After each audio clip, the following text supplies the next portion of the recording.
दिवाळी संपून आता 2 दिवस झालेत आणि महापालिकेच्या निवडणुका जाहीर होण्याची वेळ जवळ येऊ लागली आहे. तसतसे महायुती व महाविकास आघाडीकडून स्वबळाच्या घोषणा होऊ लागल्यात. अंतिम निर्णय पक्षाचे वरिष्ठ घेणार असले तरी स्थानिक पातळीवर मात्र प्रभागवार निवडून येण्याची शक्यता असलेल्या जास्तीत जास्त उमेदवारांची यादी करण्यावर भर दिला जातोय. मैत्रीपूर्ण निवडणूक लढवून नंतर एकत्र येऊन सत्ता स्थापन करण्याचा कोल्हापूर पॅटर्न नवा नसल्याने सर्वच पक्षांनी स्वतंत्र निवडणुका लढवण्याचा प्लॅन तयार केलाय.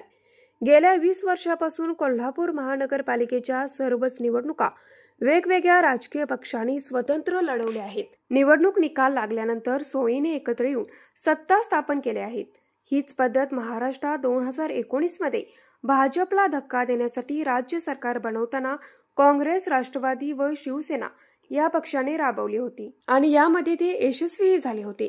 राज्यात 2020 ते 2023 या काळात अनेक राजकीय स्थित्यंतरे झाली. यातून शिवसेना आणि राष्ट्रवादी पक्षाची विभागणी झाली. 2024च्या राज्यातील निवडणुकीत भाजप, शिंदेसेना आणि अजित पवार यांची राष्ट्रवादी यांची महायुती तर काँग्रेस, उद्धव ठाकरे यांची शिवसेना आणि शरद पवार यांची राष्ट्रवादी काँग्रेस यांची महाविकास आघाडी झाली.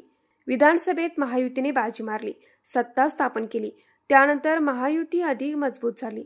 अनेकांनी महायुतीतील पक्षात प्रवेश केले, पण आता हेच पक्षप्रवेश डोकेदुखी झाली आहे आणि यामुळेच आपापल्या कार्यकर्त्यांना संधी देण्यासाठी स्थानिक पातळीवरती स्वबळावर लढण्याची भाषा महायुती व महाविकास आघाडीतील स्थानिक नेत्यांना करावी लागत आहे. न्यूज मराठी 24 साठी संजीव भालेकर, कोल्हापूर.